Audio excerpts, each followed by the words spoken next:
Hello, sexies. You are listening to Sisters of Sexuality, Five Shades of Play. And I am Taylor Sparks, your host and sex goddess for the evening.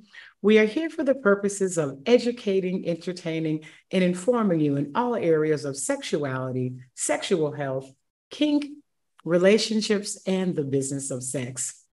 As I am every week, I am so excited about my next guest. But before I bring her on, let me tell you a little bit about her. Perle Noire is the Black burlesque queen, a paragon of glitz and glamour. Perle is an intuitive healer, creative director, transformative coach, and the creator of the Healing Through Seduction program, which helps women and femmes leave abusive relationships with themselves and others. Perle specializes in guided dance meditation, empowerment workshops, and burlesque-inspired healing rituals. Known as Mama Perle in the burlesque community, she's been blessed with a unique gift of embodying Josephine Baker and healing her audiences.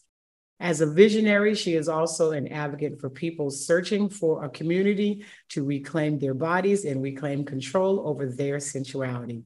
Perle has been featured in magazines and websites like Cosmopolitan, Curve, 21st Century Burlesque, and LA Times, Broadway World, MTV, Bustle, and Reflex. Perle, welcome to the show. Oh my goodness. Hello, everybody. I'm so excited. I'm so excited to see you, to feel you, to be here. Thank you in advance. No, girl, I am excited. I'm glad you got I'm so glad you got the girls out. You brought the girls with you. Yes, just a little something for the boys in the bag, a little something. Girl, talk about blessings. Well, you got a little something. Oh my God. So I am so excited to hear about this journey of yours and how we got into burlesque, why burlesque, why not ballet or improv? So when did this all start? Was this something, did your mom take you to dance class when you were 7? What happened, girl? So I grew up in the ghetto, in an old school ghetto with a juke joint down the street. Okay. So there were no ballet classes for me. I grew up very, very poor, but what I did have was the imagination my ancestors gave me and the memories of my lineage. So I taught myself how to dance by watching ballroom dance competitions and looking at PBS documentaries of showgirls. I love ballroom. Isn't it the best? It's so gorgeous. And I said, I'm going to do that somehow. I don't know how, but I'm getting out this ghetto. I know that's right. Getting out of this ghetto. And so at 19, I graduated late in the summer. And after receiving my diploma, I went and checked myself into an hotel, not a motel. The M was missing. No. I checked myself into an hotel, y'all, with Smurf blue carpet. I'm going to age myself. Smurfs. Who remember the Smurfs? Smurf blue, wet. It was wet carpet. And I stayed there until I saved money, packed up my a backpack, got on the Greyhound bus. What city? Dallas. Dallas. Okay. I went from Dallas to Vegas on a Greyhound with a couple of $100, got there, moved into a homeless shelter until I was like, I'm going into a homeless shelter and I'm gonna save enough money and I'll be a showgirl. Was too short for a showgirl. Everybody bless my heart. I'm only 5'1". I'm only 5'2". I'm with you. We're in the same place. So I was like, okay, but what else can I do? And so I ended up dancing for a lounge band. September 11th happened what felt like the next month. So then I was like, okay, let's find out where we're going now. New Orleans was calling me. Got to New Orleans, said, what am I going to do now? Opened up the newspaper. This beautiful woman named Alicia Miller, she has Genie Hat Productions, looking for Black burlesque dancers who can sing, dance. I'm doing an all Black burlesque musical. And I was like, okay, I auditioned, got it, learned about Josephine Baker. And Josephine talked to me and she says, I have picked you to honor my legacy. And here we are. Now I'm talking to you. Oh my God. Okay, so what happened in between? So how long were you on the show? How long did the show run? The show ran for like 5 years, and I did that show in Montreal. We went to Toronto, in New York City, in New Orleans, and then she ended up, wanting to pursue some of her other beautiful creative endeavors. And I auditioned for this show called Bust Out Burlesque at the House of Blues in New Orleans, and got that. This beautiful Black woman named Dolly Rivas, who was a Black showgirl before that was a thing. She ended up being my mentor because she was the choreographer, and she says, I'm gonna change your name. I said, okay. And I was the whole time telling her what my name was going to be and what I was going to do. She's like, we're going to do Josephine Baker. I said, okay. And she said, and your name is Perle Noire. And I said, oh, perfect. That's what they call Josephine Baker. Wow. Did I know that? I don't think I knew that, but I love it. It's perfect. It's absolutely perfect. Yes. And so did this Josephine Baker tribute on Bourbon Street. I got a chance to learn from actual burlesque performers who were around in the 50s. Okay. They were my mentors. So they taught me how to truly do burlesque. And burlesque, a lot of people are like, oh, it's about showing your titties. It's like, it can be that. Or it can be about the final reveal is showing your heart. Do you have the vulnerability to control your own narrative as a woman? Yes, yes. Okay. Because it's not, it is, I think people nowadays are confused or not confused, they just did not learn the art of seduction, how to seduce, even how to be seduced, right? Because even on the being seduced side, on the side that if you're the one receiving the seduction, it can be hard to not go, okay, fine, just have me, take it. That's true. Yeah, because when you're starving in any capacity, the action is going to be ravenous. You're not going to be able to contain yourself when you are physically or spiritually or sensually hungry. Which is why, for me, Tantra doesn't work that well. Tantra's a little too slow for me. I'm like, all right, come on now. You got to give it up. Wrap it up. We ain't got all this slow touch. No. Give it. Target it. Let's go. Let's get it. Yeah, but I don't think there's anything wrong with that. And I think even that's a seduction. Knowing what you want is the seduction. So yeah, but the Tantra just like they're like, and breathe through it. I'm like, I'm gonna breathe when you start. Can we get started now? I love that. I contributed to an article on edging, Oh. And I'm like, yeah, no, we're not playing those games with me.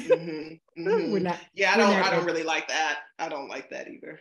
Yeah, but some people love it. I think it's good for those for men when they want to understand their stroke count. Absolutely. So absolutely. So you take off to Vegas like Marilyn Monroe, so to speak, on your own. I'm going to Vegas. This is bold at 19, just like I'm going to go be a showgirl. You end up in a show with a couple of $100. With a couple of $100, end up in a show that runs for 5 years, traveling in and out of the country. Yeah. Right? And then you go to New Orleans. You get picked up with another show. Yes. You get a new name, a whole new woman is born. Yes. And so how long were you there in New Orleans? How was that show? Was it also mostly Black women or was it in men? So that show was an all-white show because, it was like, we're preserving the traditional art of tease. And even when you ask most Black people, what does a burlesque performer look like to you? Or, hey, do you want to hire burlesque performers? Even they're going to go to a white performer because isn't that so odd? Even outside, I didn't mean to interrupt you, even outside of Josephine Baker, there have been many Black many, and I've had a chance to meet some of those legends too. Tony Elling, Lottie the Body. Yeah, tell me about that. Tell me about that next. So you're in New Orleans, you get picked up in this white show. picked up in this white show, the best one, of course, getting the standing ovations, obviously. And in that show, the most famous burlesque performer of this generation is Dita Von Teese. And she ended up being like, oh, I'm taking her on the road with me. And honey, the scandal, everyone was upset. They were like, who is this Black girl that she's taken on the road? And she was like, I want the best. So that's who's coming with me. And you get to hang with Dita. How old is Dita now? What is Dita now? She's got to be 60. She's about, no, because I'm 42. And she's always just been a few years older than me. So she has to be about between 45 and 50, I would say, at this point. Okay. And she's been wonderful. She was a true mentor. She's been a beautiful friend. She's still someone that I can call to be like, hey, let me run this by you. She has been nothing but she has beautiful done an to me. Amazing job with her business too. Yeah. Because when she brought, or not when she brought, but when she surfaced, I should say, and started getting the attention, people were like, what? What's a burlesque? Yeah. You know? Which is so sad because it's one of the oldest art forms. And we look at burlesque all the time. Really quickly, I'll say you all love burlesque. If you love In Living Color, if you love I Love Lucy, Sanford and Son, you love burlesque. Even some of these newer shows, everyone follows the burlesque model. Yes. So tell me about that model. What is the model of burlesque? The thing that people have to remember is that burlesque, the roots of burlesque is comedy. It's shtick. The ultimate goal is to take people, give them a fantasy. People are going to burlesque shows back in the day, to have a moment of happiness, to have a moment of peace, to have an otherworldly experience. So if you're as soon as you offer an otherworldly experience, as soon as you offer transformation, it's burlesque. And that's why I feel like what I do, I can do it anywhere, at any type of conference, for anyone can be my client, because at the end of the day, we all want transformation. For sure. Oh my gosh, this is so amazing. So you were in New Orleans. New Orleans. Have you heard of Nadia Nolens? No. Oh, girl. It's the world's, well, at least the US, but I'm pretty sure it's the world's largest swinger convention. And it's called Nadia Nolens Swinger Conference. Convention. Okay. Check it out. Every July. That's beautiful. In Nolens. Nolens, y'all. Good old Nola. So you end up on the road with Dita.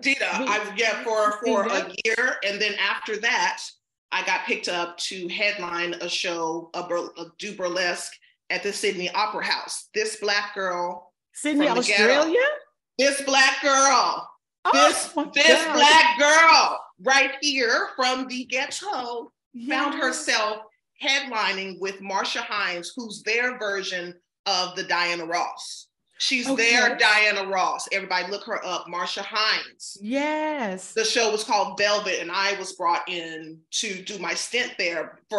Did that show for about 2 or 3 years. And believe it or not, that's where my biggest fan base is, Australia. And of course I believe it. For us, we've always done better elsewhere, outside of, I tell people that's why we need to travel. You don't realize how much we are loved and appreciated until we get outside of the US. And that's saying that there isn't colorism or even some biases or even racism in other countries towards African Americans, because there are. Yes. But sometimes I have found that they're more, the people outside the country are like, you guys have been through enough. Welcome. Come on in. You want some champagne? Do you want some caviar? What do you need? It's so true. It's so true. And I feel so fortunate. Again, I always make sure to let people know where I come from, just in case someone is looking and listening and they're needing that inspiration, that without a trust fund, your dreams can definitely come true, but you do have to prioritize your seduction to get there. That is just. How long were you in Australia? Australia's been on my list forever. How long were you in Australia? Well, I toured for about 10 years straight. And in that 10 years, I was probably there off and on 8. So I was like being booked at the Sydney Opera House. And then I went to New Caledonia. I was like, oh my God, I didn't even know where it was. I was like, I don't even know where it is. It's this like little private island between Australia and New Zealand. Okay, I've heard of it. Just I didn't know. I think you would not. I don't know if you would come back. Like I could see you going there and just never coming back. It's just like from what I know of you, even in this moment, like it's just such a beautiful, sensual, peaceful, gorgeous space. I can see all of your beautiful retreats and things being there. Well, I'm gonna look it up then. yeah, I see that for you for sure. Oh my gosh, that sounds amazing. Okay, so you toured for 8 years in and out of the country. So how many countries have you been to? Have you counted them? I haven't counted them. I don't even know. And that's a beautiful thing to say. Okay. So there's an app called Countries Been, right? Okay. You download the app, you put in not only the countries you've been to, you also put in the cities that you've been to, right? Okay. And then it shows up on a map. And it'll count them for you, how many countries and how many cities. I did it a few years back. And the first time I did it, I'm like, oh my God, I have been to like 21 countries. Oh, yes. But then it tells you the percentage of the world that is. And it was like 11%. I'm like, shit, I ain't been nowhere. I ain't been nowhere. So big. It's so big. It's so big. There's 197 countries. Right. Oh, we better get to traveling, everybody. Girl, let's get out here and explore. There's a sister that I follow. I don't follow her closely. And her Instagram handle is like, Catch Me If You Can. And she's done all 197 countries. And this was her goal. Like she would go like just for 2 days and she was like raising money. Oh my Lord, there for I love 2 this. days, here for 2 days, here for 2 days, and she was just like raising GoFundMe to fund this. And then she was documenting all of this travel, of course. And then after that, she did a book but she's the only Black woman to have gone to all. And she is only like 40 something to go into like all 100. Oh, this is so beautiful. Thank you for sharing that with me. Yeah, I have to look her up again because I remember this is the 4th season of the podcast. And I think it was the first year I was trying to get her. And she was like just coming off those last couple of years. She was like, I can't. I'm tired now. Okay, but she buys some energy now. I know I may have to look her. I cannot remember her name, but I can see her face very, very clearly. So So what did or what does? Let's go with did and then does the family. What did the family think? Whether I don't know if you have sisters, brothers, auntie, uncles, nieces, nephews, cousins, grandma. What did the family think about when you first left to go to Vegas, and then you got into burlesque, and then as you grew in your craft, I mean, did they have a change of mind, or were they still saying, why you still run around taking all your clothes off, showing your kitties to everybody? My family, unfortunately, isn't connected to our lineage energetically the way I am. So since I was a child, I have been ridiculed for my power. So I never kind of had a good relationship with them. I even remember coming out as bisexual, and it was like, oh, she can't be with the kids because she's going to molest them. And it's like, but the molesters, bring them on over to the barbecue.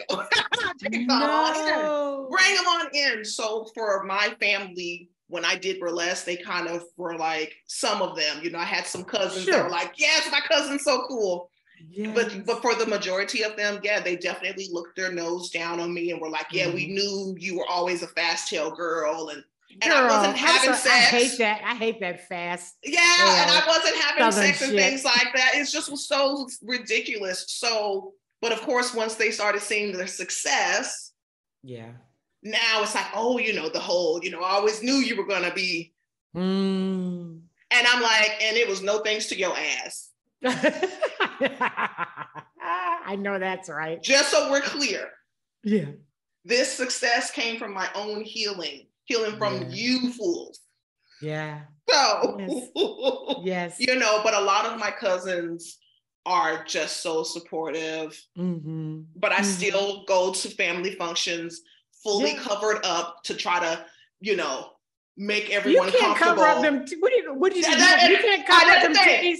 That's the thing. And it's like, and they still are so uncomfortable. That's why you don't need to be covered up, because you cannot cover. I'm not telling you what to do. No, but it's the thing. It's like, you're absolutely right. Like, they cannot handle this power. And I'm like, I am so sorry. And also, we're all too old for you to be uncomfortable with my breast. Well, you think I care? I put on my... You know, I only try to cover up when my grandma is there. Like, for my granny, I try grandma, look at the money these boobs are making. But even with her, it's just like, oh Lord. So what they have done and what they do, what they did and what they do is continue to be clowns. Hashtag they continue to be fools. Yeah, my family, I think they've just, I don't, you know, the whole sex goddess, erotic educator. I'm always sitting on top of somebody in my pictures. Yes, which I love. I'm traveling around, and I'm traveling around with, you know, adults only, and they know I'm with swingers. And we came out to our kids, my mom, and some cousins that knew that, you know, we were open marriage, swinging. Yeah.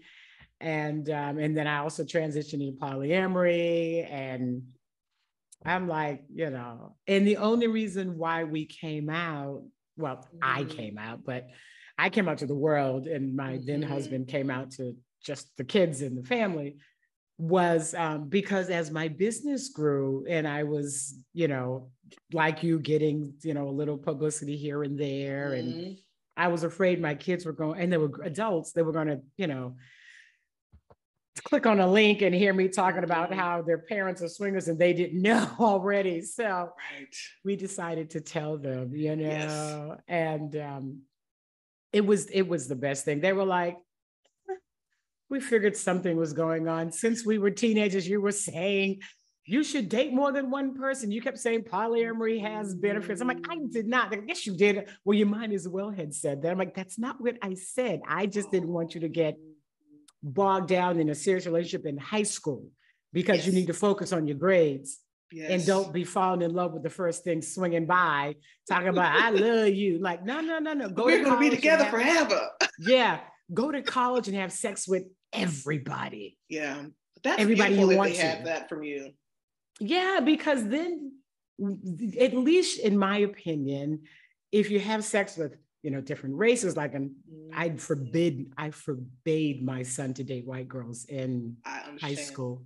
I understand. I'm like, no, you're not going to be a brother who's like, I don't understand sisters. No, you're going to date sisters and figure them out now. Yes. When you go to college and everybody's an adult, because we lived in the South, you can, and all these girls that you try to, their grandparents are still alive and they're still racism, and they'll put you under the jail, and we don't know the Obamas or the Jacksons or the Martin or the Kings, and we can't get you out. So we ain't got no money. Facts. So I had to tell the same thing to my younger brother. Yeah. But when you go to college, everybody's an adult.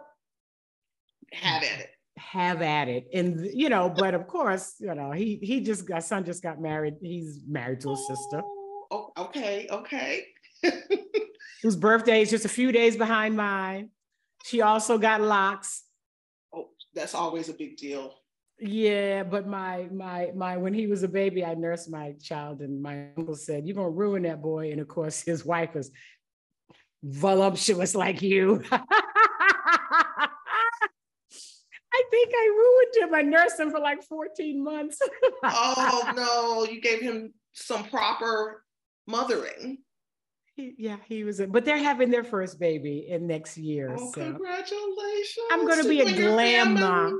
I'm gonna be a grandma. Oh, that's what I'm going to be one day. Yes, for my spiritual daughters, I'm going to be a grandma. I'm going to do that. Yes, Grandma Noire. Yes, Grandma Noire. So I followed you, and then I was happy to see that you were in the club. Yes. Did we get it? How long have you been in? What time? So for those of you who don't know, we are both in the Hello 7 the club, which is a business strategy club. What do we call it? A business strategy club, right? You know, for me, I call it a space with tangible blueprints, because that's how the 1% got there. There was someone just saying, here's a guideline. Yeah. Here's some encouragement, instead of me saying you can't do it. So for me, I call it my millionaire blueprint. I love that. I love that. I am enjoying, I've been in a year and a half now, and I'm very much enjoying it. And I love it personally. Yeah. And had a lot of great growth. So, so now we've traveled the world and we're still traveling the world. Yeah. You know, we're blessing the world with the beautiful pearl bosoms. Thank you. Thank you. The beautiful pearl bosoms. Thank you. I think we're meant to be friends, because all of my girlfriends are very voluptuous. My brother said, "Are all your girlfriends have big boobs?" I'm like, I don't know why, but they all are just, maybe I'm just. I definitely am calling in people with big butts and hips, being from the Are South. you? All of my daughters have these beautiful shapes. All of my friends have big butts. I'm like, yes, give me what I need, what I want to see every day. Thank you. That is so funny. So when did you start deciding to offer coursework and decide, what made you decide, and when did you start? So I started around 2011, and what made me start was because I was getting all these standing ovations all over the world. People were crying during my performances. Beautiful grown men would come up to me bawling after the show. Someone fainted once during my performance. What? Yeah. And so the people were like, I want to do what you're doing. So I said, oh, okay, well, let me teach a class. And in the class, people would get so upset because they're like, well, I want to do what you did. I said, okay, great. Look at yourself in the mirror. Okay, great. Let's do this like this. And they couldn't do it. And they were like, no, I want to do what you did on what I saw on stage. I said, right, I'm showing you how I got there. Before I went on stage, this was the ritual I did. And I said, oh, y'all need to learn how to heal through seduction. Y'all thought that y'all saw me pretending. Yes. And you want to bypass the vulnerability and the healing work and how I healed through self-seduction, how I healed my relationship, being from the South, being told that I was ugly every day because I didn't pass the brown paper bag test. Girl. So I had to do some real work through seduction, through seducing myself with affirmations. And instead of calling it affirmations, I said, I'm romancing myself today. Yes. So because people were coming to my class and struggling, I said, oh, okay, before y'all can get in a class with me to dance, you're going to have to heal through seduction. And so this is how I'm going to show you. So it was my students and like people requesting to have classes for me that made me say, oh, this is a thing. And then I got word from a few divinations from my ancestors. I like to get divinations a few times a year. Yeah. And they were like, no, this is how we want you to do burlesque. We've already sent you around the world. We want you to be a keynote speaker and show a different way to perform on the stage. Now we want you to work with people more intimately. So this all started around 2011, but I must admit, I was kind of still being quiet about it. And I was only doing like private clients on Skype. Skype, y'all. Y'all remember Skype? Skype. Skype is still around. Skype is still around. Okay, my bad, Skype. And so during the pandemic, I got a divination that healing through seduction was the only thing I was supposed to focus on, and that my performances now involve a ritual first, and then a typical burlesque, what I call my typical burlesque dances. So healing through seduction is not even my courses anymore. Now it's just truly what I'm teaching people to have as a way of life. And it's my new, what I call performance rituals. It's my own brand of burlesque. Yes. Okay. And so this, I need to take this, obviously. We need to take each other's classes. Yes. Girl, we have to barter some classes. We have to barter some classes. I'm with you on that. So have you found, by offering this to this array of people, you know, young and old, and have you found any sort of surprises, meaning that when you started doing the courses, not, you know, the responses, were you surprised that people were finding exactly what you hoped that they would find? You know what I mean? What surprised you most about offering this type of work, this type of lifestyle, if you will? Yeah, a few things. The first thing that surprised me was that so many women who have a mother wound and a wound with authority came. Like, I've always been a mother. I raised my own mother and I raised my brother. I raised myself. So I've always been this mother figure. I've always known that, but I wasn't expecting people to come to a Healing Through Seduction or a burlesque class to challenge, to be there just to challenge authority, you know, you know, because one of the things I'm big on in my classes and courses and one-on-ones is consent first. So I always go through self-consent and then consent in the room. And one of the things that, unless I have everyone's consent that we're going to be naked, even if it's online, I say that. So I'm like, if you want to be naked, just turn your camera off. And I'll never forget, I had this one young lady, not just once, a few times, I'll say something like that. And the next thing I know, somebody's naked on camera, even though I just asked you to turn your camera off. Right. And it's like, they're coming there because something has happened to them. There's some trauma with a mother figure or some sort of authority in their life.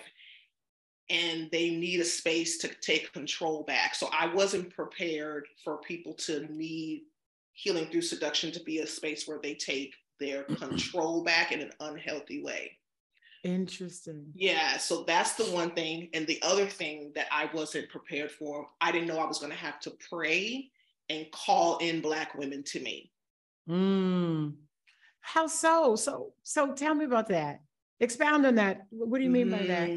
You know, so since 2011, the majority of the women who came to me were white. And that makes sense, right? White women are not told that they can't have something. For sure. You know, as a whole, you know, I mean, their men are the only men who've made it their mission to tell everyone in the world that they're the best. Yes. No other race. I mean, white men are, you know, they have some things they need to work on, but I will give them that prop. For sure. It's dangerous for me. Right. But also, I see that you are like, no, I'm down for the white woman. Okay. Yeah. So when you come in as a white woman, it's not going to sit here and tell herself she don't deserve the rest. Right. When I say that, a white woman is not going to challenge me saying, and you should be seduced by yourself or others. Oh yeah, you're right. Yeah. They're already used to being told that they should have what they need. Okay. And so when I'm online talking and a Black woman sees that, I would get, oh, you know, it's a luxury dress. Like Black women were like challenging everything that I was saying. And so one day and so I said, no, y'all are going to come here and get this healing. So I had a divination with my ancestors. I asked my priestess, Hoodoo Hussy, for some come to me oil. Most people use the come to me oil to bring in a romantic relationship. I'm not familiar with the come to me. Oh, I'm gonna send you the link. Okay. And I said, I want Black women to come to me. And I described what kind of Black woman I wanted to come to me. I said, no, Healing Through Seduction is for you as well. Yes. And now 90% of the women in my courses and my in-person classes in New York are Black. And that has never happened to me. I mean, I can even remember doing burlesque shows and Black women would turn their back on me while performing, but would stand up for my white counterparts. No. Because, you know, as a whole, we're taught that Black women honoring their sensuality is devilish. It's okay devilish to see a white woman do it.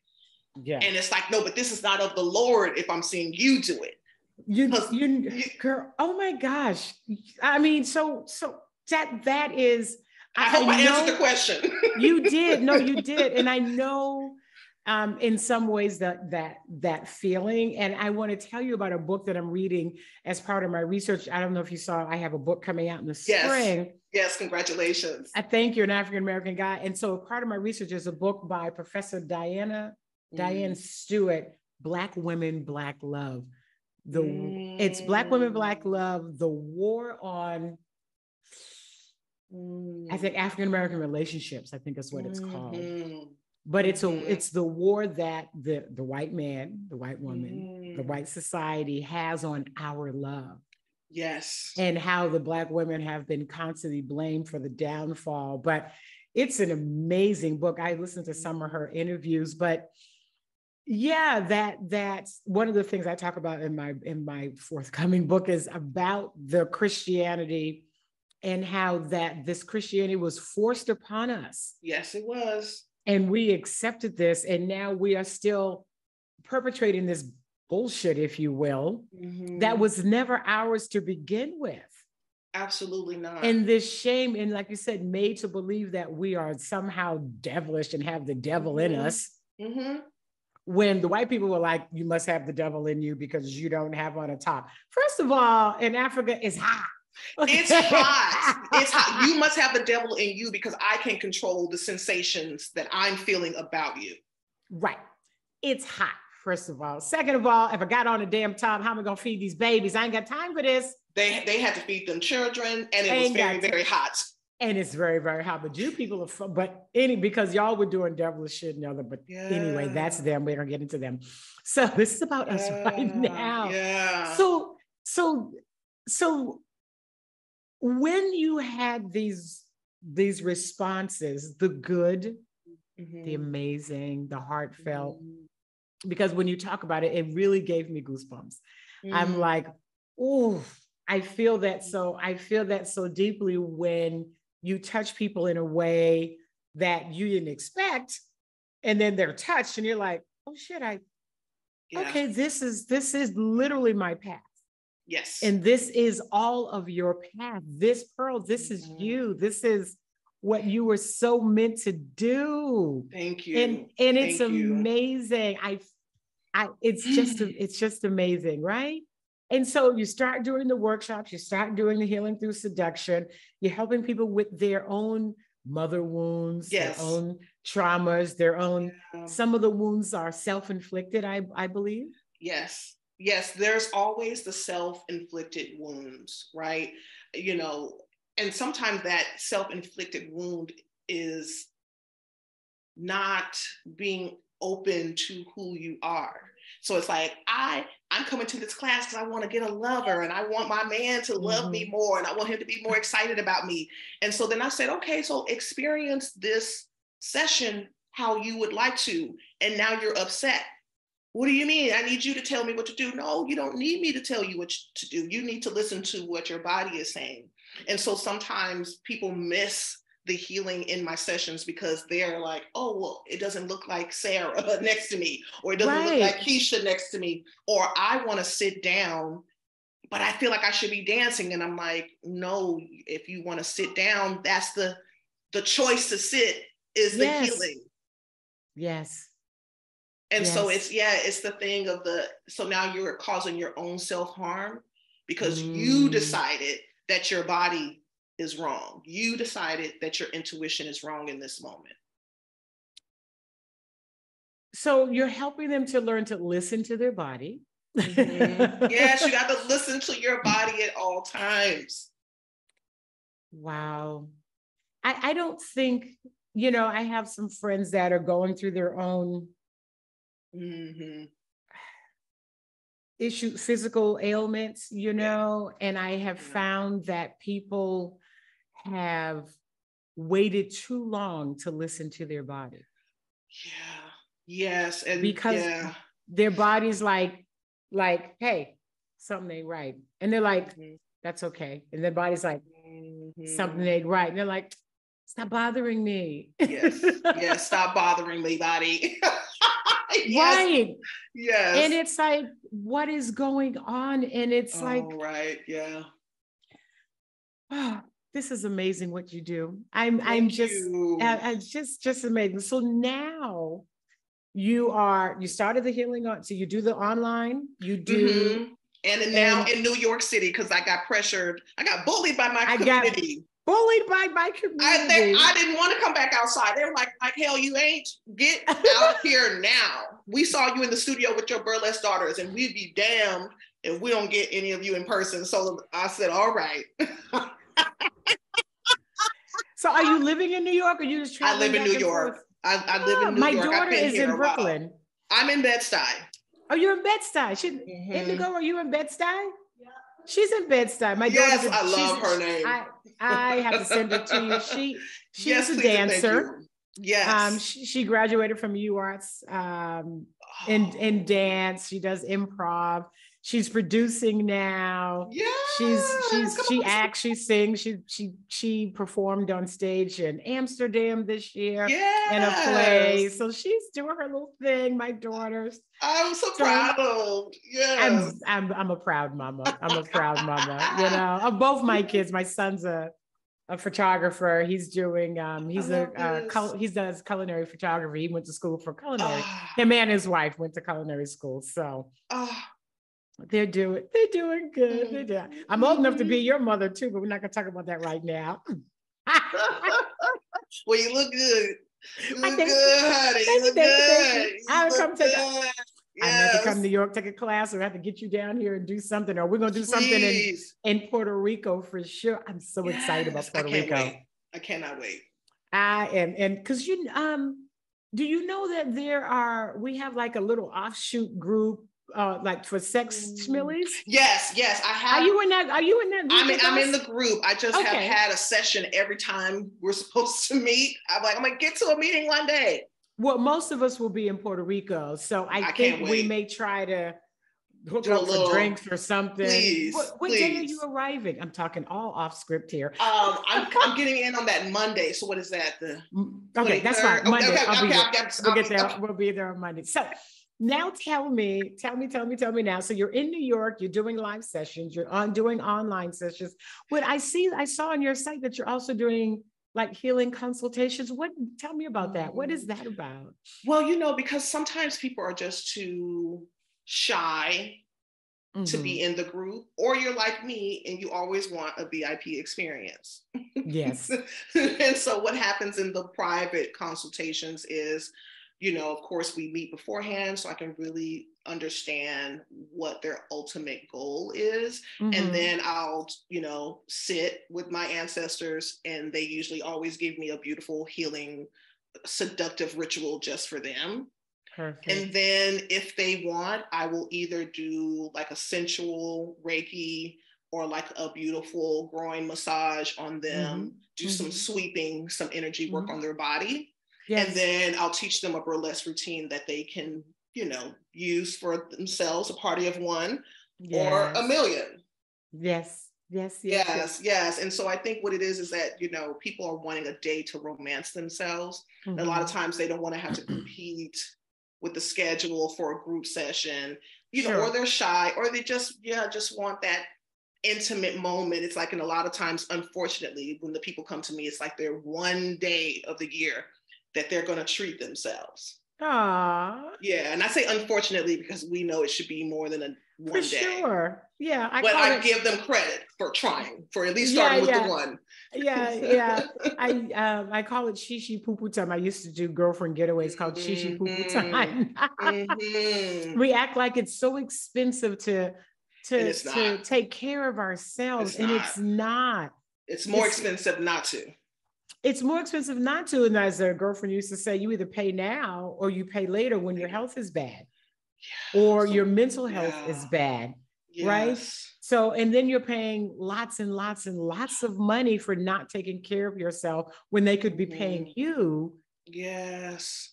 To do for this amazing self-care, and something that they can share with their partners. Either by way of entertaining or by way of healing.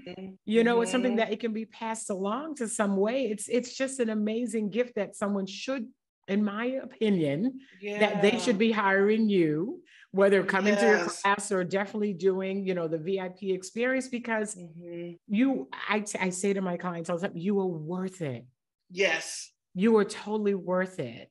you know? So Yeah.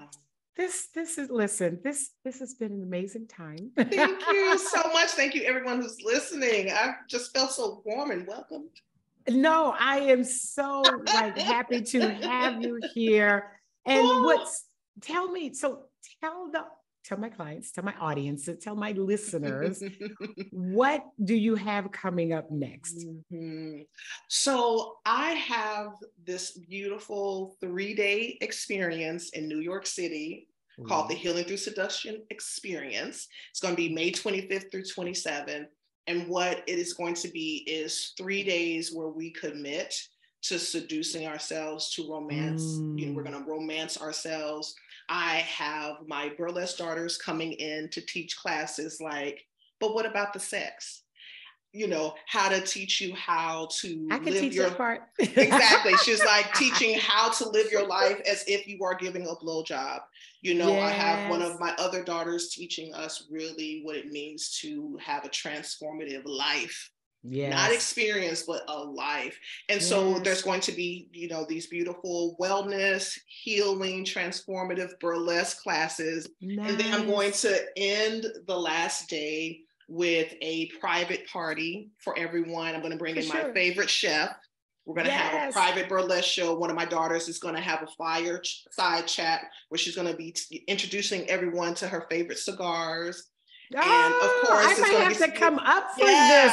Yeah, I like a nice cigar every now and again. Yeah, yes, I love it. So it's going to be just this beautiful experience where we can all get together to truly get back into our body. I'm wanting us to activate our ancestors through our hips.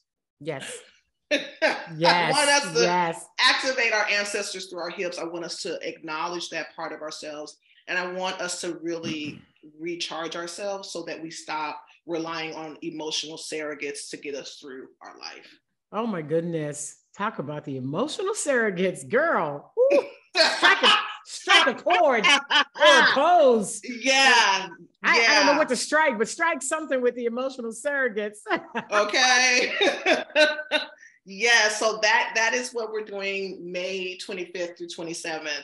And before that, you know, people can always work with me online, but I really am excited about my first 3-day experience. I've always done a 1-day intensive, but this we're kicking it up a notch, and we're going to treat everyone like the VIP that they are. This sounds so amazing. So if I don't have the link, you want to make sure that I get the link. Yes, I will put it in the show notes. So thank you, honey, again for being here. And for you all listening, I want you to stay up to date with Perle Noire. You could find her on her website at blackburlesquequeen.com. Follow her on Instagram at the Perle, Perl Noire, Noire. And of course, to stay up to date with Sisters of Sexuality, you could find us on our website of the same name. Email us with any questions for me or for any of my guests at sistersofsexuality@gmail.com. And of course, you can find us on Instagram, Facebook, and Twitter. And be sure to visit our sister site, Organic Lovin', for all of your organic, intimate body products, and sign up for our newsletter. And if you like this episode, please leave a comment, like, subscribe, share, and support. And until next week, stay sexy.